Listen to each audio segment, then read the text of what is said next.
menos arriscado fiscalizar membros do PCC do que altas autoridades da República hoje. Especificamente uma instituição pela qual eu não tenho o menor apreço, uma das instituições mais corruptas e ineficientes do Brasil, mas e que eu não deixa de me dar uma certa satisfação em vê-la pegando fogo metaforicamente. E eu estou falando da Receita Federal. Porque parece que agora os servidores da Receita Federal passaram de pessoas que estão apenas cumprindo ordens para serem vítimas de outras pessoas que estão apenas cumprindo ordens. Isso me traz uma satisfação. Eu confesso que isso me traz uma satisfação. E eu acho que a história você já sabe, pelo menos no geral, né? Eu me refiro aqui à operação ilegal ordenada pelo Alexandre de Moraes contra servidores da Receita Federal para apurar os supostos vazamentos de informações relacionadas ao ministro do Supremo Tribunal Federal e seus familiares. Isso a gente chegou a comentar no programa de ontem, mas entre o programa de ontem e o de hoje, o presidente da Associação Nacional dos Auditores Fiscais da Receita Federal do Brasil, o Kleber Cabral, deu algumas entrevistas muito interessantes sobre o caso.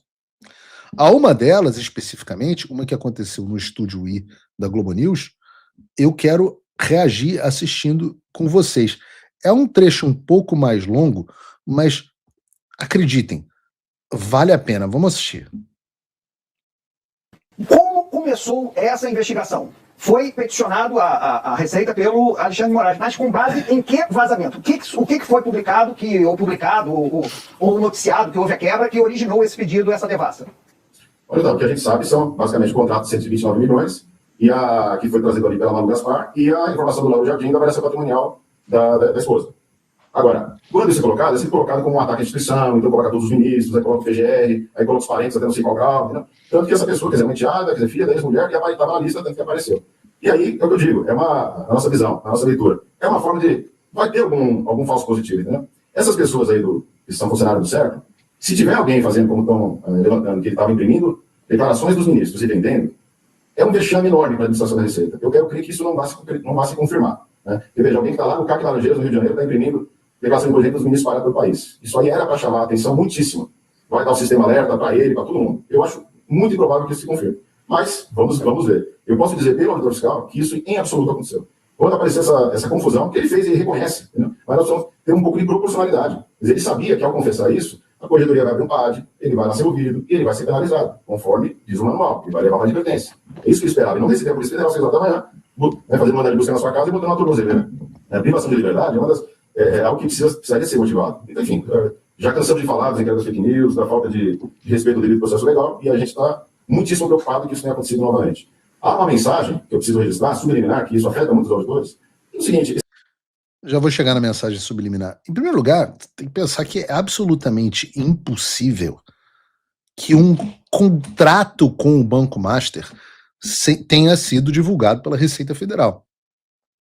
O contrato do Banco Master com a Viviane Bastos de Moraes pode ter sido divulgado pelo Banco Master ou pela Viviane Bastos de Moraes. Não pode ter sido, ou por alguma pessoa que tenha tido acesso num due diligence, sei lá, né? Por exemplo, vamos dizer que o BTG Pactual quisesse comprar o Banco Master. Aí ele teria que fazer um due diligence sobre o banco, faria o due diligence, due diligence, para quem não sabe, é o processo de diligência para você verificar se a empresa está em ordem, para você verificar se a empresa está seguindo os procedimentos, a situação fiscal da empresa. Então, quando você vai vender o seu banco, ou qualquer empresa, você passa por um negócio chamado due diligence. É uma palavra em inglês, que significa diligência própria. Tá? E aí você passa por essa diligência e você divulga os seus maiores contratos.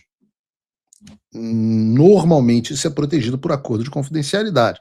Então existe, mas contratos vão parar na mão de pessoas que são pessoas terceiras. Essas pessoas também podem ter divulgado o conteúdo desse contrato. Então, mas a Receita Federal não. A Receita Federal, não.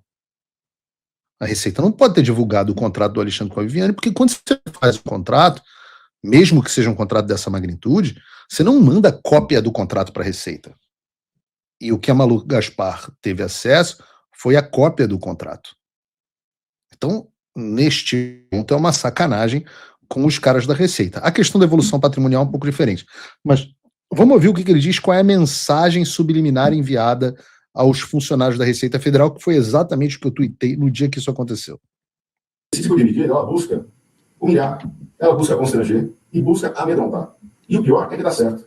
Se você for perguntar à Receita hoje, quem é que topa aí? Vamos organizar os grupos de fiscalização para ir atrás de altas autoridades? Você não vai encontrar nenhum. É menos arriscado fiscalizar membros do PCC do que altas autoridades da República hoje. Vejam a gravidade do que está dizendo. Para que existe a Receita Federal? Para coletar impostos e para verificar quem paga ou não impostos. E ela também avalia se os seus impostos estão ocorrendo de forma legítima. Ela, como qualquer outra instituição, hoje, eles preferem fiscalizar o PCC, porque tem menos risco de acontecer alguma coisa, do que ministros do Supremo Tribunal Federal. Que prova a tese que nós sempre defendemos aqui, que o STF é um problema maior do que a criminalidade de violência, do que os cartéis de droga no Brasil, que dominam os territórios brasileiros. Mas o STF é um problema pior, inclusive porque o STF é que permite que esses cartéis dominem o território brasileiro. Então, naturalmente, se ele é o possibilitador, ele é um problema maior do que o problema final. E hoje eu digo a vocês podem concordar comigo ou não no chat. O Congresso, apavorado, hoje já é estabelecido, eu falava isso, as pessoas falavam que era exagero, mas hoje já é estabelecido que todos os deputados federais se cagam de medo do Supremo Tribunal Federal, incluindo o presidente da Câmara dos Deputados, que foi achincalhado e chantageado pelo mesmo Alexandre de Moraes. Então, Câmara dos Deputados amedrontado. O Senado completamente amedrontado. 9 entre 10 senadores morrem de medo do Alexandre de Moraes e o Alcolumbre não tem só medo, como tem alconluio com o Alexandre de Moraes. Então, não temos o poder fiscalizador do Legislativo sobre essas instituições. A Polícia Federal nunca... Primeiro que Policial Federal é o funcionário, eu acho que eles competem com os militares de quem é mais carreirista. Então, a preocupação número 1 de um policial federal, seja delegado, os piores são os delegados, mas a preocupação número 1 deles é não ficarem mal e serem colocados em missões bacanas. Manda para a Europa, manda para os Estados Unidos, manda o cara para ser diretor da polícia, manda o cara para ser superintendente no estado, etc, etc. Esses caras sabem que se forem para cima do Alexandre, como está meio que acontecendo agora, a maioria morre de medo, não quer nem mexer nisso por causa da carreira. Outros sabem que ações desse tipo podem acontecer, inclusive, na própria Polícia Federal. E eu não sei vocês, mas eu vou morrer de rir de ver policial federal sendo preso por policial federal por ordem do Alexandre de Moraes. Eu já estou me divertindo vendo a Receita. Eu estou dizendo, não tem nenhum apreço pela Receita Federal do Brasil. Se eu pudesse, fechava e abria de novo no mês seguinte só com novos funcionários. Eu já fui extorquido pela Receita Federal, então eu sei do que eu estou falando. Bandidos, a maioria... Não sei se é a maioria, mas é uma instituição porca. A Polícia Federal ia ser uma delícia absoluta. Agora, o que ele está dizendo aqui é que esse tipo de ação gera medo.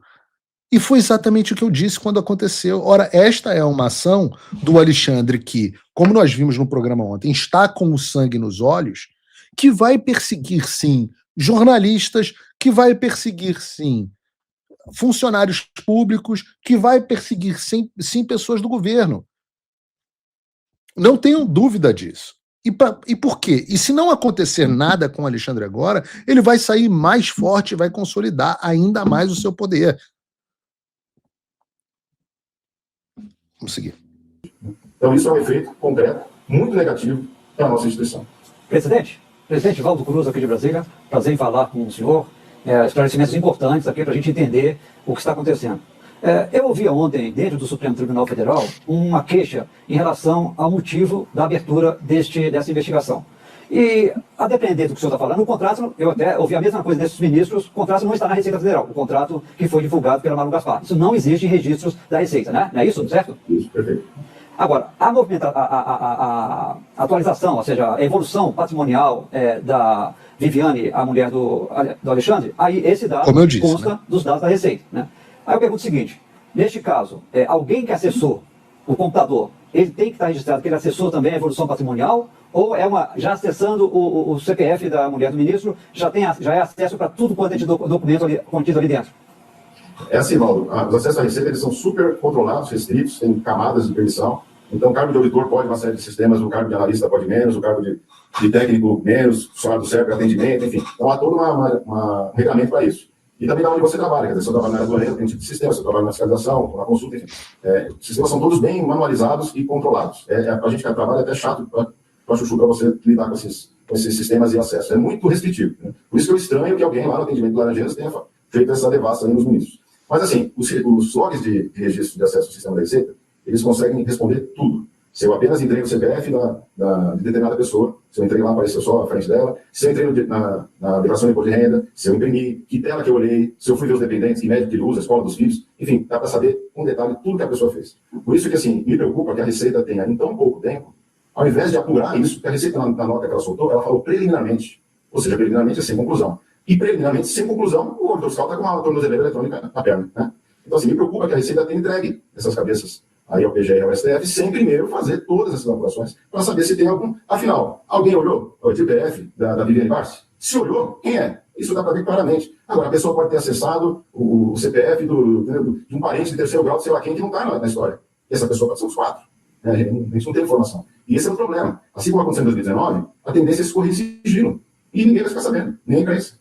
Por isso que eu peço à imprensa que tente acompanhar mais de perto isso, né? Para que haja as apurações e os inocentes sejam liberados e os culpados sejam punidos conforme, proporcionalmente ao mal que fizeram. A imprensa, sim. Claro.